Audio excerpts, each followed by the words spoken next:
give myself 7 minutes. Hello, everybody. My name is Julie, and I'm an alcoholic. And I am here to say it is a great day to be sober in Madison, Indiana. So if you're sitting here tonight and you're sober, give your higher power a hand. I'm going to go out on a limb and say that 95% of the people in this room are alcoholics. That's a whole lot of crazy in one place. You are my people. I've been thinking for almost a year about giving this lead. Phil M. accosted me last year in July and said, "Hey, would you give a lead for me?" And I'm like, "Okay." And he said, "You'll be my kickoff speaker next year at Clifty." And a year in advance is a little bit long to claim that you have a prior engagement. In addition, I was told to always say yes to Alcoholics Anonymous. You know, when the hand of AA reaches out, that's me. I can't say no. I got to do it. I got to be ready, willing, and able to spread the message. So I earned my seat here. I paid the price in shame, guilt, humiliation, legal fees, car accidents, hospital visits, and it became a burden too heavy to bear for me. I came from an upper middle class family. Alcohol was never really a thing at my house. We didn't have booze at family holidays. I will say that my parents both had alcoholic fathers, so that the idea of alcoholism was always there. And my personal belief is that alcoholism is genetic. And I can't say when it started, but I will say there were signs early on. And they talk about the outstanding characteristic of alcoholics. And when I was in middle school, my older brother would drive us to school. He had this orange Barracuda. This is back in the 70s, and it had these loud side pipes on it. And he was really worried about impressing the girls in high school, so he would spend half an hour to 45 minutes in front of the mirror getting ready for school. Meanwhile, I'm ready, and it's my job to get us to school on time. And I would nag and nag and nag and nag, and he'd get really mad at me, and we'd get in the car, and I'm like, "Oh my God, I'm going to be late to class, I'm going to be late." And we had 5 miles to drive down a 2-lane highway, windy, curvy. And one day he was driving me to school, and I was really mad because I was going to be late for like the 3rd time that week. And when you were in middle school back then, you caught hell for being late. And we're headed into the town of Brownsburg, and on the way out was a purple Chevelle, and the driver was a girl by the name of Debbie Jones, and Debbie Jones was really pretty. And my brother's driving along like a bat out of hell, and he turns his head and he's watching Debbie's car go by, and I yelled at him, and I'm like, "Watch where you're driving!" And he screamed at me, and he said, "God damn it, don't tell me how to drive." And I was like tucked back in my seat, and I crossed my arms, and I was over there steaming. I'm like 13 or 14 years old. And so we're coming under an overpass, and in the right lane broke down was this pickup truck, and I'm sitting there in the passenger seat, and I see that pickup truck. Do I tell my brother, "Hey, there's a truck in the road"? No, I do not. I was perfectly willing for us to run into the back of that truck. And my brother's driving along, still trying to rubberneck this girl, and he realizes at the last second, and he spins the wheel, and we just kiss the truck. We don't hit it really hard. He jumps out of the car, and he looks at me, and he said, "Why didn't you tell me there was a truck in my lane?" And I said, "You told me not to tell you how to drive." So that was early on. That was just kind of how I was, you know. My mother used to say I was very vindictive, and my husband loves to remind me of that I'm very vindictive. But growing up, my parents kept a pretty close watch on us, so drinking couldn't get out of control. But there were times in high school, and the first time that I got drunk, I was on a camp out with some girlfriends. We lived in a rural area, and somebody came up with a couple bottles of Boone's Farm apple wine. And I remember, I had never drank before, and I remember after sucking down about half a bottle of that, the world got warm and fuzzy, and it got very happy and peaceful. And I spent the next 9 years trying to recapture that feeling. Alcohol to me was like the great amplifier. I could get really, really mad, I could get really, really sad, I could get really, really happy. And growing up in my household, there was plenty of emotion to go around. When I was in grade school, my older sister attempted suicide by slitting her wrists, and she was packed off to a mental hospital for quite a long time. And while she was gone, my older brother was shipped off to Vietnam. So understandably, my parents were very stressed, and my answer to that was just to keep my head down and fly below the radar. My whole enjoyment in life came from reading books and playing with dogs and cats and dreaming about having a horse. So those were the early times. And it wasn't until I got to college that I really cut loose with the alcoholism. Before I went to college, I got arrested for a DUI. And then I was 18 at that time. And when I was 20 years old, I got another DUI. And I remember getting the judge asking the bailiff to go get the law book because he never had anybody had 2 DUIs before they reached the legal age to drink. And I got on the crash course, I call it. I got on the speed bus to hell. I drank alcoholically from age 18 to 27. So I arrived at Alcoholics Anonymous at the age of 27. And I didn't really want to be here, but I didn't know what else to do.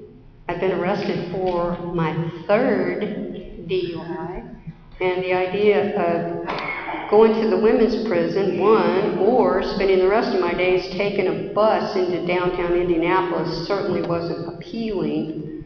And I got arrested in Boone County, February 19th, 1986. And if math is challenging for you, that's 35 and a half years ago. And I remember clearly I had gone out with a girlfriend. We'd gone to a bar over near Speedway, and there was a male dancers group back then called the Chippendales. And a bunch of us gals had got together, and we're going to go take our dollar bills and go see Chippendales. And at that time, I was a beer drinker. I always preferred beer. And the lighter the beer, the better I liked it, because that meant I could drink all night. See, I never really wanted to be shit-faced drunk.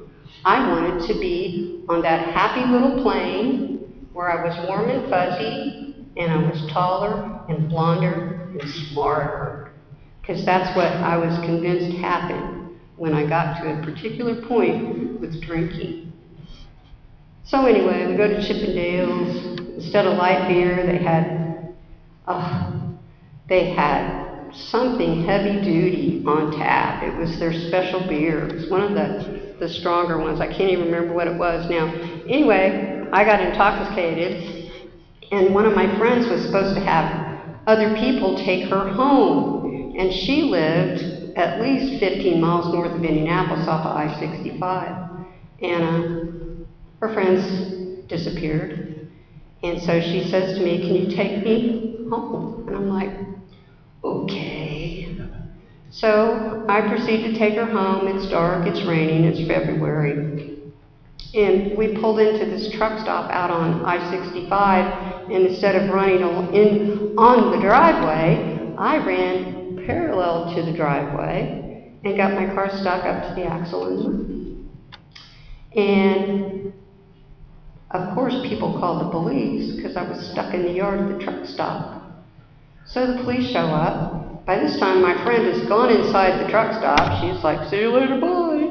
And I'm sitting out there holding the bag. And the police show up, and the deputy was really kind and said to me, "Ma'am, I don't want to take you to jail. If you will call someone, you can go home." Now, that is an offer that no self-respecting drunk would refuse. And what did I say to that officer? I said, "I'm sorry, there's no one I can call. You'll have to take me to jail." So that's where I was with my drinking. And I was never a daily drinker. I was more of a binge drinker. I mean, I couldn't even drink 2 days in a row without feeling like I was going to die. And I would go long periods of time without drinking. But, buddy, once I started, I did not know where I was going to end up. Renee asked me to tell this. Renee is my sponsee, sitting there on the front row, and she says, "Tell the story about the boat." Once when I was down in Florida on spring break, and we went to this bar called Mickey Rat's, and the next thing I know, I was looking out this little round window, and I was out in the Atlantic on a boat with somebody I'd never met before. And that's the kind of crap that happened to me, because when I got intoxicated, I wanted to run away. I remember waking up in parking lots in other states, trying to figure out where could I be. This is before GPS and cell phones and Google. When you were lost back then, you were lost. And I used to think that if I was only smart enough, I could figure out how to drink successfully.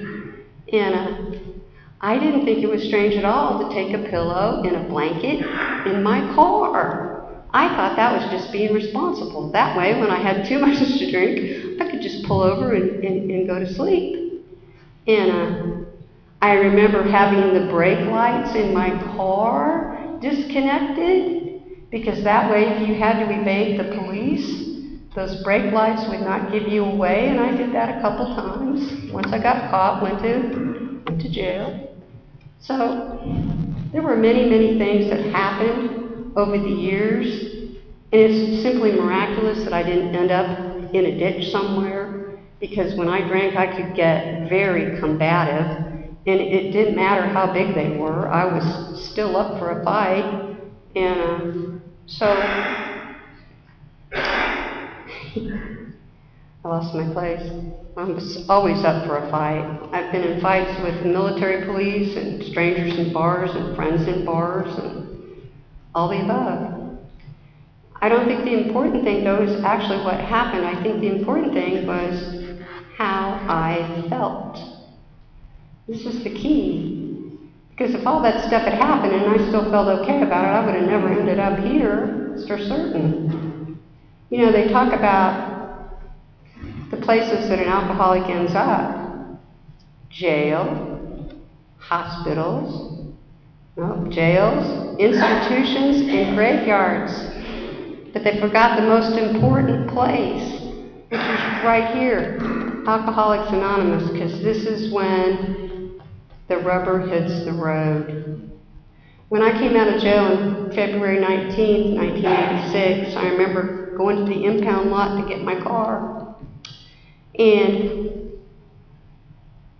I hauled back, and I literally kicked that car as hard as I could, and I said, "God damn it, that's it. I quit." And that was my last drunk. Immediately, the fear was on me. Okay, I quit. I don't want to go through this hell anymore. I don't want to lay in bed at night hoping that if I just slow down my breathing, that I can just quit breathing. I don't want to live a life where I can't decide which to do first, whether to take a shower or make coffee. Has anybody ever got to that point you couldn't even decide what to do next? And that's where I was. I no longer trusted myself to take care of me. I had made poor decisions. It was another shocking thing. Some of the people I took up with, it was like something's desperately wrong with me. And so after that last drunk, I ended up checking myself into a treatment center. And they had to qualify me on the phone, and I was a little bit irritated by that.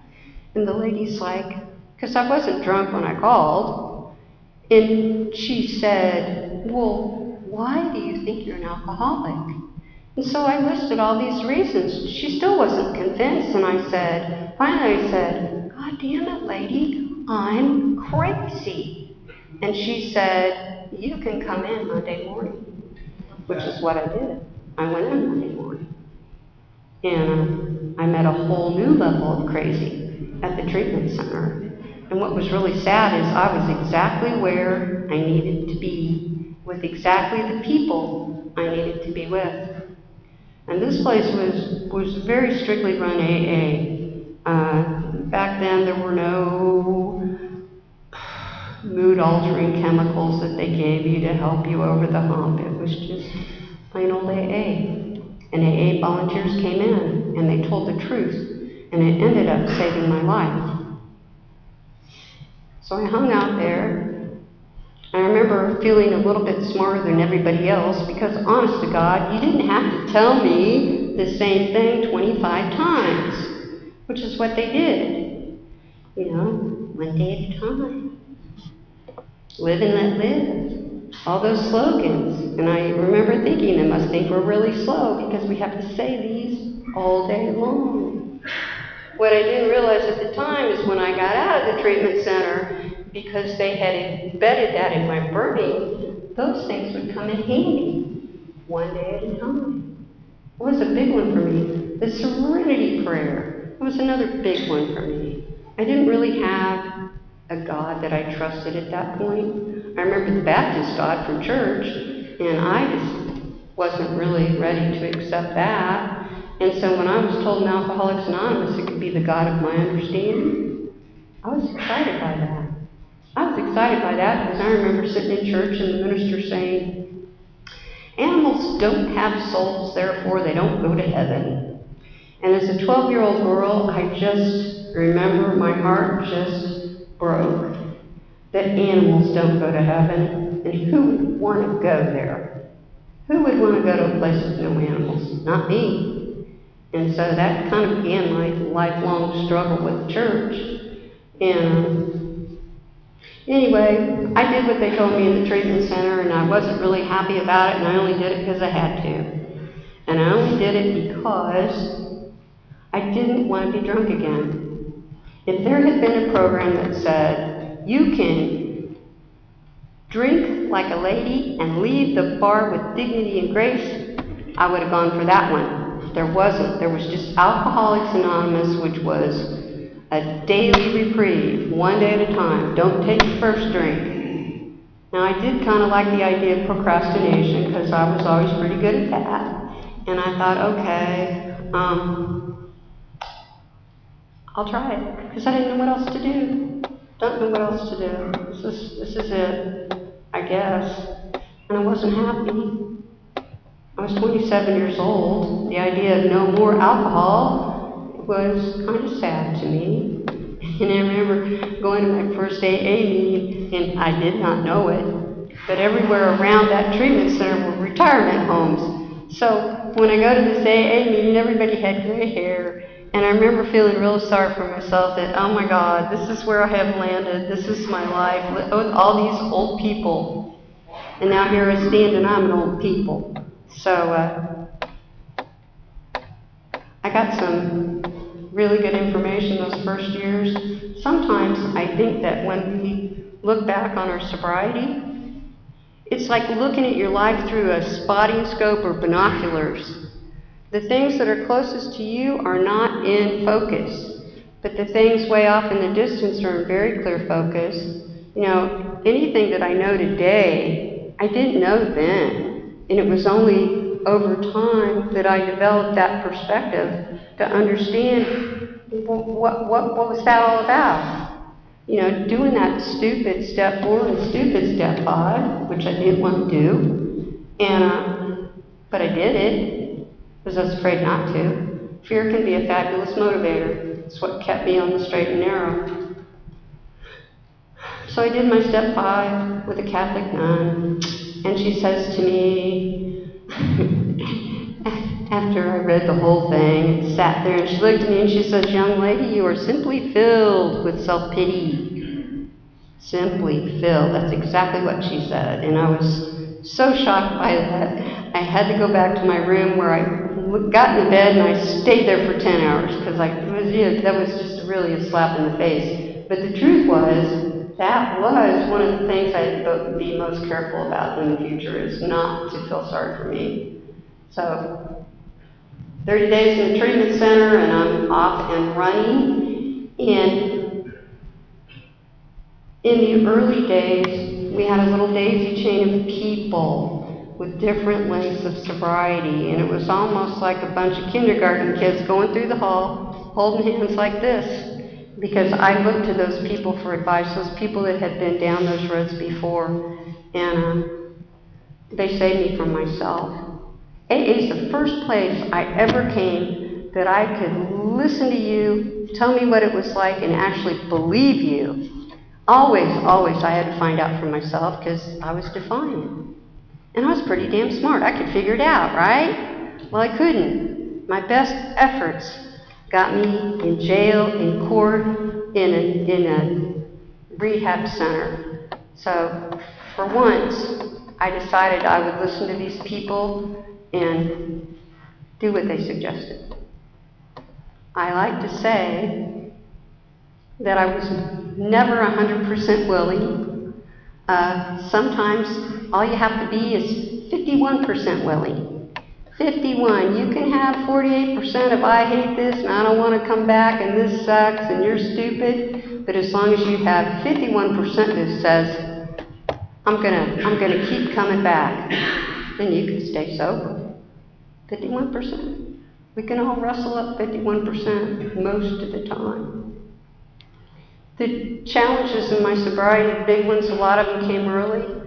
I was about 2 years sober, and only one man in AA asked me out, so I married him. And,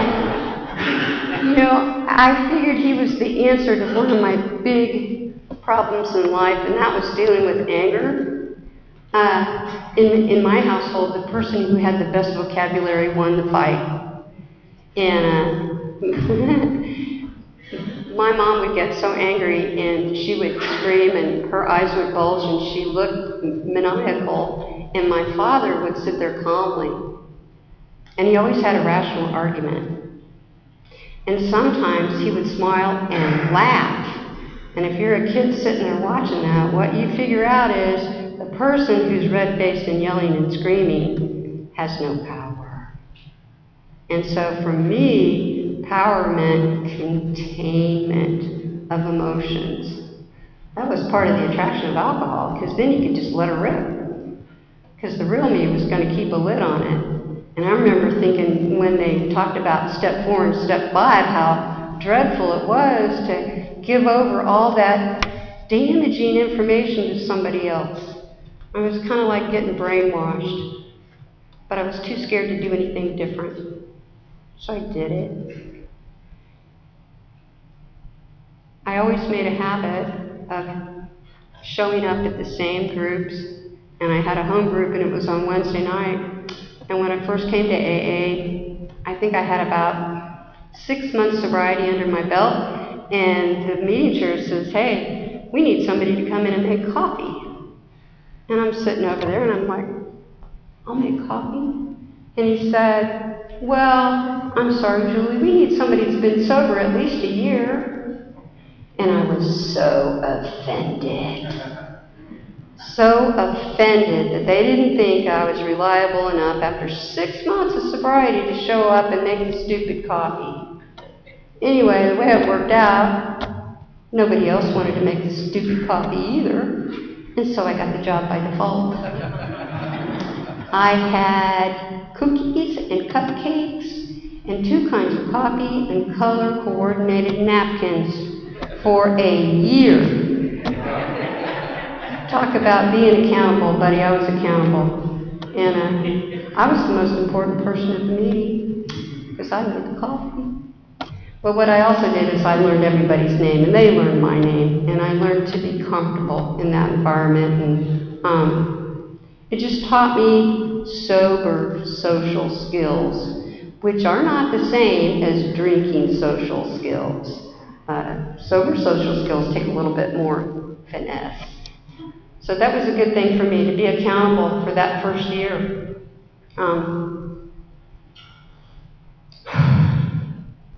That was in 1986, 1987, and I married the answer to my anger problem in 1988, and I like to say that God fixed it. You know, I had trouble expressing anger, and so God sent me my husband, Bill, who made it a personal journey to see how often he could piss me off.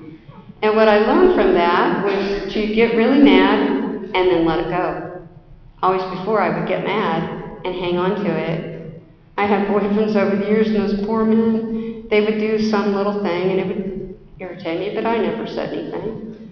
And then they'd do something else and that would irritate me, but at that way I wouldn't say anything. I had this little tote board, ding, ding, ding, and then one day they would do some little thing and I would say, that's it, I'm out of here. They had no clue, because I couldn't communicate that. Because there was no coming back once you got mad. Once you lost your temper and got red-faced, you had no power. So I wasn't willing to go there. In 1988, right after I got married, my mother had surgery for colon cancer, and she survived that surgery. And that following spring, my husband and I moved away to Pennsylvania, and my husband was running a car dealership, and so we worked hours and hours and hours and hours. It was nothing to be eating dinner at 9 o'clock every night, and we never did anything. We went to some meetings there, and that was it. That was our life. And we'd been there a few months, and I got a call from my brother at work, and he said, Sis, I think you ought to come home. Mom's in the hospital and I think she's dying. and I said, that's not possible. I just talked to her a few days ago. I got a letter from her. She's fine. And he said, no, she's dying. And I hung up the phone and I called my older brother and I said, hey, because my younger brother is a little excitable. I said, why is he saying this about Mom? And my older brother said, well, I can't tell fortunes, but maybe you ought to come home. And I drove home, and my mother's cancer had progressed to the point where it was in her lungs and she was slowly strangling to death. And my mom and I had been tight for many, many years. She was my pal. And I remember they put her in the hospice unit. She'd been in the hospital about a week, and they ran all their tests, and it was like, there's nothing we can do. We're gonna send her down to hospice. And so I sat with her. And I remember I spent one night with her and I said, Mommy,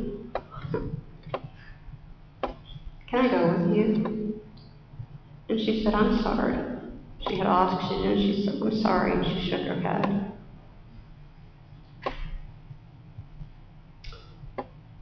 So I remember sitting at the bedside, and by that time she was gasping for air, but her pain was well managed. So I don't think she was suffering, not near as much as my brother and my dad and my husband and I were suffering. And we sat there and listened to her breathe, and all of a sudden it was just quiet.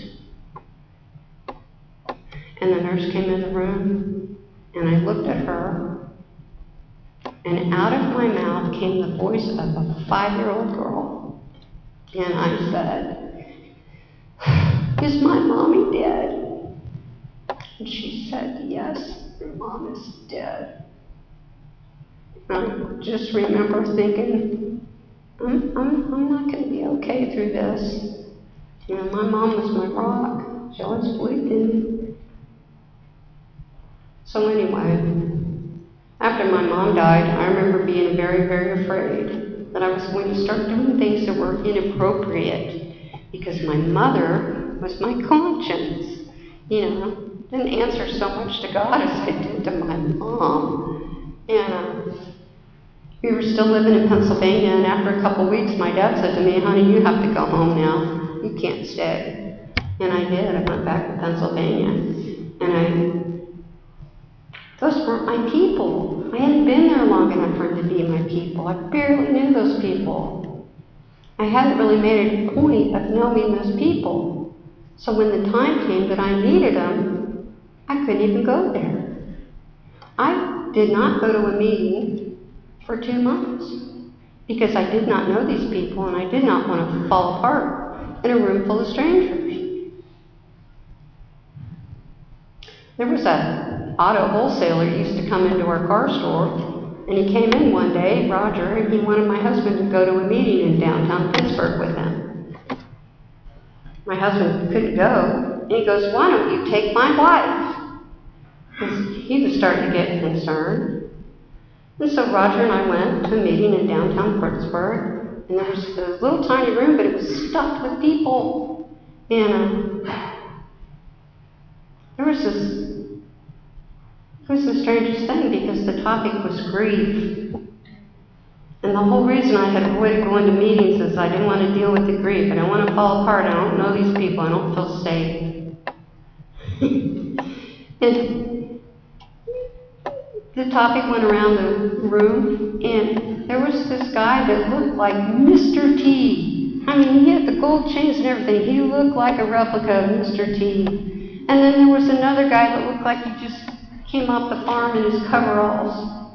And both those guys told the stories. They had both recently lost their mothers. And they cried like babies.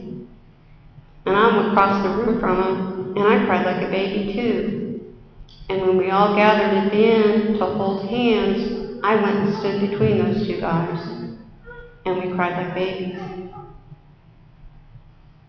It was exactly what I needed, exactly at the time that I most needed it. My heart was broken. I was scared to death. And so were they. Somehow that made me feel better. Big, strong guys, they were falling apart too. So AA was there for me when I needed it. And life continued to get more interesting. In 1992, my son was born. And we had moved back to Indiana by that time. And in 1994, I was diagnosed with breast cancer. And I remember thinking it was a very aggressive form of cancer, and they weren't really optimistic. And we're looking at surgery and 6 months of chemo. And I remember thinking, that is the worst thing a mother can do, die and leave your kid. What an epic failure I am as a parent, dying and leaving my kid. And then I decided that I was going to have to stay alive one way or the other. And after watching my mom die with cancer, I wasn't too keen on what they might do to me to keep me alive. But I had to do it for my kid. I didn't have a choice. And I remember I went to Methodist hospitals waiting on nuclear medicine when they inject the dye, and then you have to wait, and then they do the bone scan. And I went and sat in the parking lot. And I had a total and complete meltdown pity party for myself. Then I went back in the building and got done with the tests. Went through the chemo, went through the surgery. I was never sick with chemotherapy. My hair never fell out of my head. If that's not God watching over me, I don't know what is. And I remember making a deal with God. Please, just let me put him on the school bus. So as you know, if I die, he'll never know how much his mommy loves him. Just let me put him on the school bus. And I remember that day, he got off the school bus, because I had driven him to school, but that first time he got off the school bus and comes meandering down the driveway, I remember thinking, oh, I should have bargained for college. But we made it to kindergarten, we made it to college graduation, we made it for 32 years. And during that time, people in AA were my support. There was this crazy British lady named Pauline, and Pauline had been through the same thing. And she was kind of my AA spirit animal. Crazy Pauline survived, I can survive. And I remember thinking what it must feel like if you can't feel your future. So that's how I felt. I remember going to the grocery. I bought things for my husband, things for my kid, and I didn't buy anything for me because I could not feel my future. That was probably one of the greatest tests of my sobriety, was that feeling of being cut off from the future, of not knowing if I was going to live, and having to be grateful for every day. It was a learning experience for me. It was a forced dependence on God, because there was nothing else. Medical science couldn't guarantee it. Nobody could guarantee it. This is when you live your program. You know, we come to AA, we come to these situations, and then we come to believe. And that's one of those situations I came to believe. And I had an emergency surgery a couple years later, and my sister was with me, and we were kind of cutting up, waiting in the exam room, and this young surgeon came in. He goes, I don't think you understand. This could be life or death. And I remember thinking, that's okay. I'll be okay. I was comfortable at that point.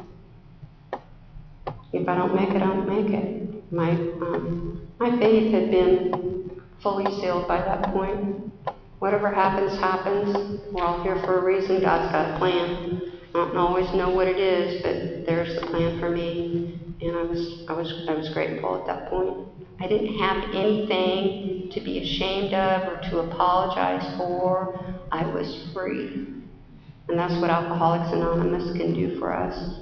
It can set us free.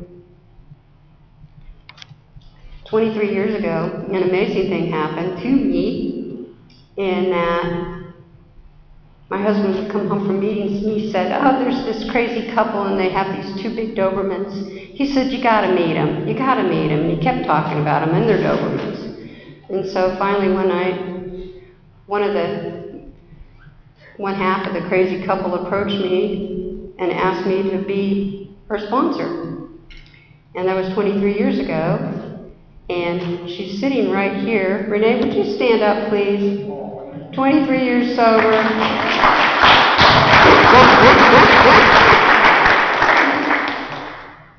I never had a lot of luck with sponsors because it seemed like people moved away or lost my number or something, but by golly, my sobriety really started when I had sponsees. Because I could lie to myself, but I wasn't going to lie to somebody that asked me for help. And here comes Renee. And by then I'd had quite a few. Some of them were still sober and most of them were not. And we all know that the numbers are not good in our favor for 100% recovery. So Renee comes along. She's like, she wanted to be on the speed course. I want to get it done. She told me, Jules, I don't want a piece of the pie. I want the whole damn pie. And I was grateful to God I got a self-starter. It was so exciting. Whatever I told her to do, that's what she did. It was amazing. Renee, we're going to do this. Okay, Jules. That's what she said. Okay, Jules. Okay, Jules. And so she had her fifth step prepared within, it was not even 5 weeks of getting sober. And she called me up and she's like, I'm ready to do my fifth step. And at that time, my boy was in grade school. And I said, well, it'll have to be Monday. And this was, I think, Wednesday. And she was irate. She never told me, but she was really irate because I made her wait for 4 days to go over that fifth step. But of all the things I had done in sobriety, working with other people, has always been the most important part of recovery.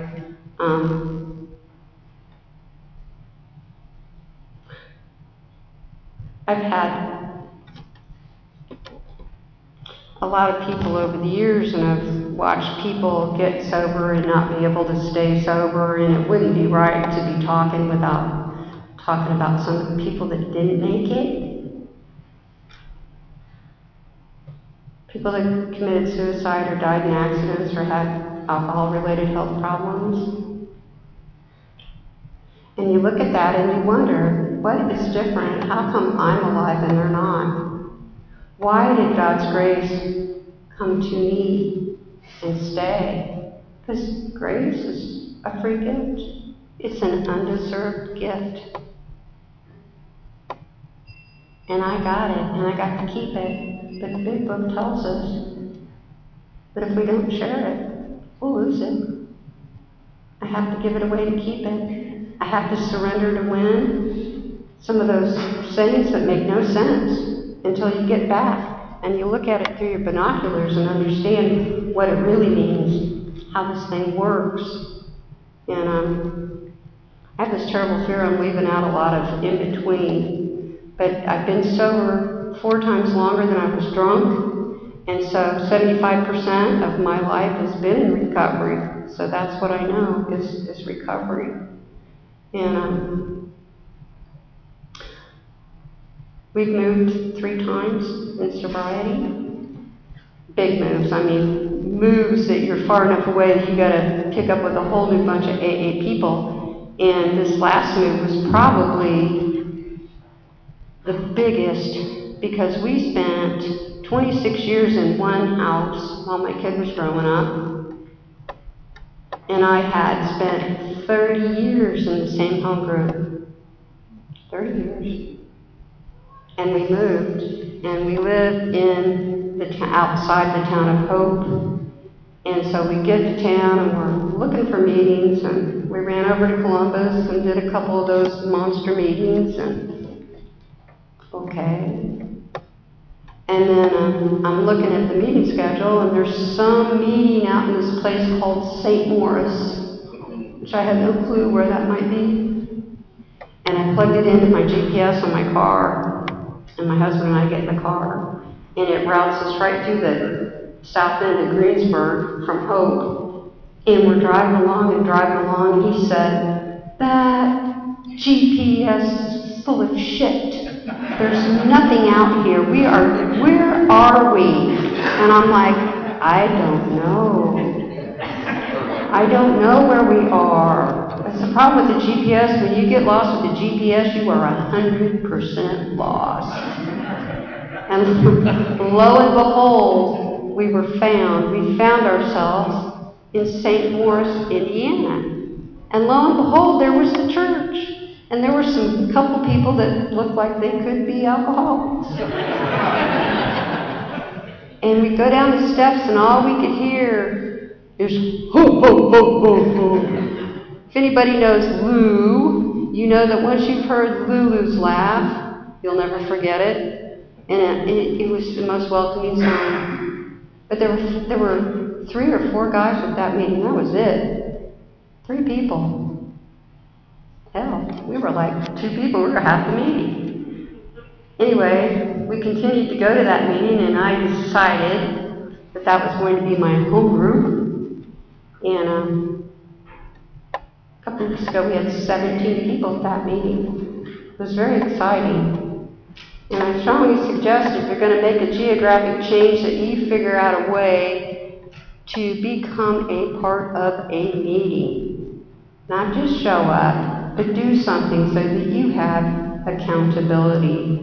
Because that was important for me to have accountability. If you go to Weight Watchers, you got to get on the scale.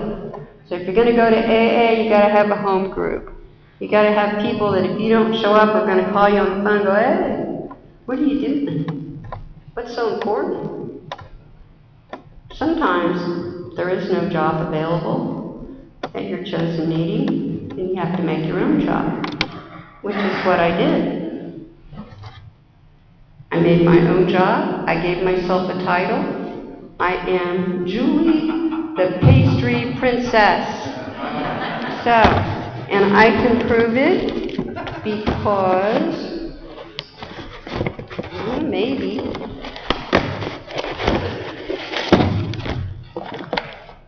I have a tiara.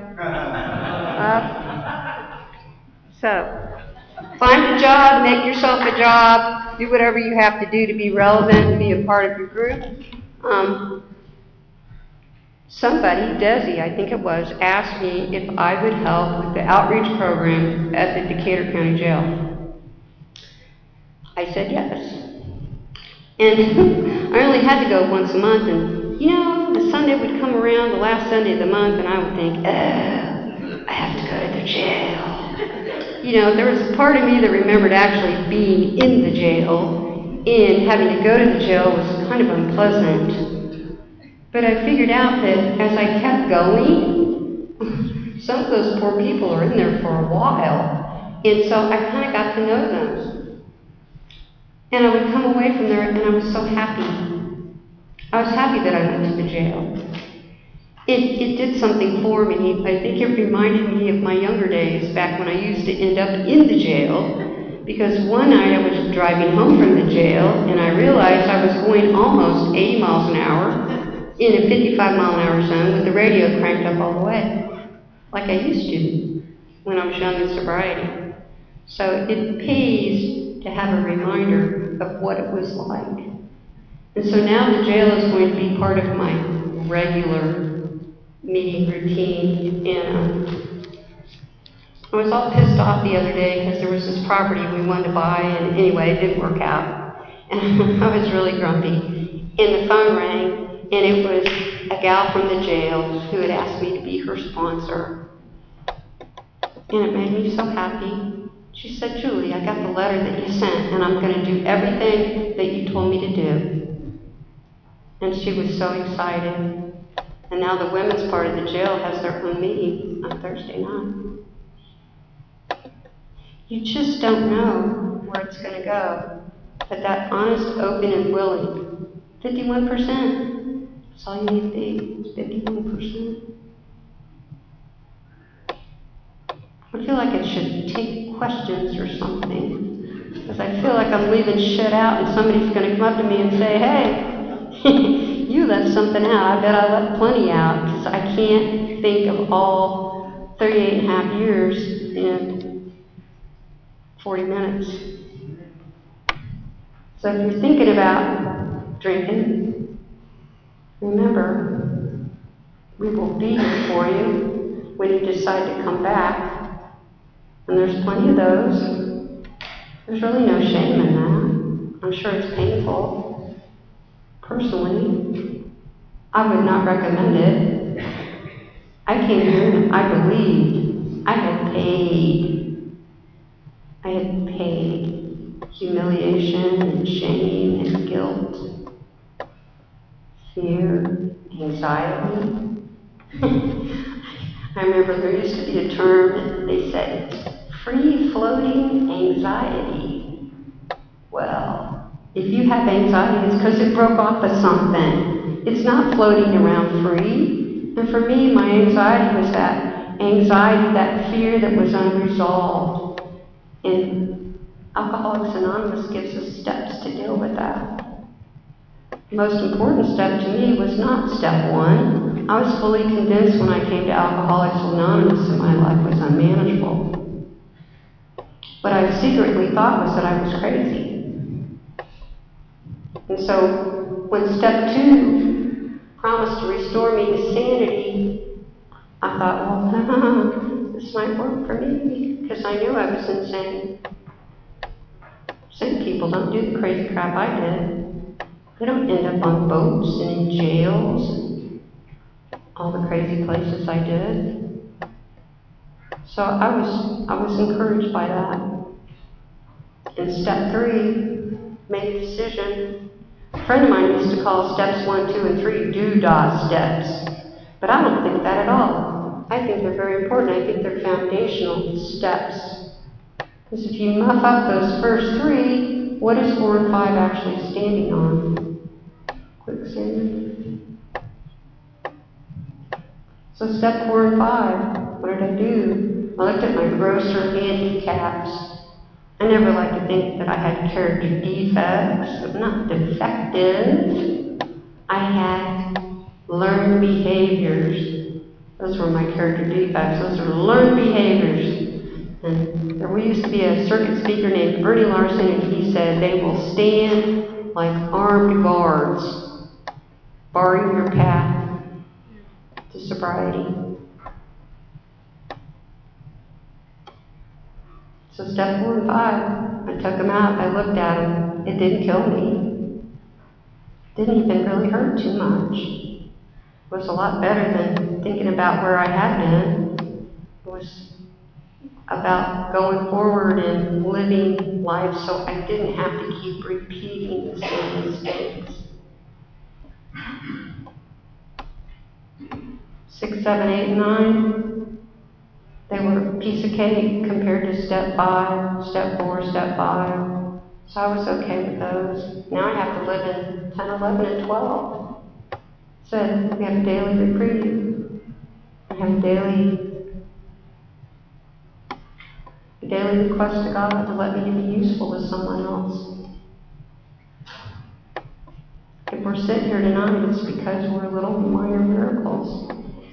I don't have a check lately what the average life expectancy is of an alcoholic, but I would suggest that some of us are well past our alcoholic expiration date, and we can expect to live on for many, many years if we keep up with what we know, keep passing it on.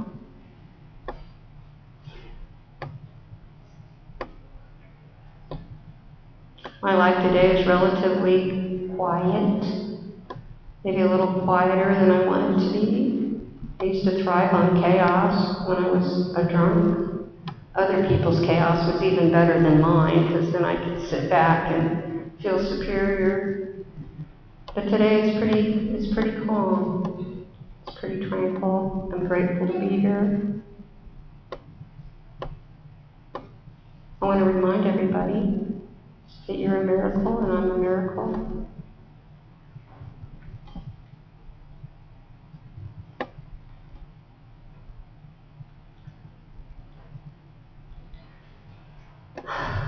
One day we'll look back and wonder what made us so special that God chose us.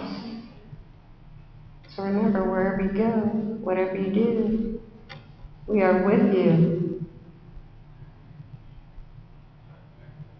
In the sunlight of the Spirit. May God keep you and bless you. And thank you, everyone, for your attention. That's all I got.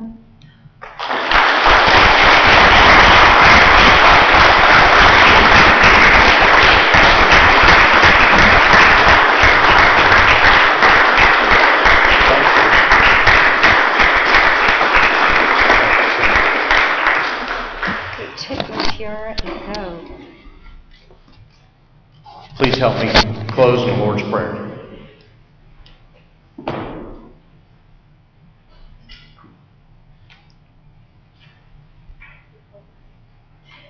Our Father, who art in heaven, hallowed be thy name. Thy kingdom come, thy will be done, on earth as it is in heaven.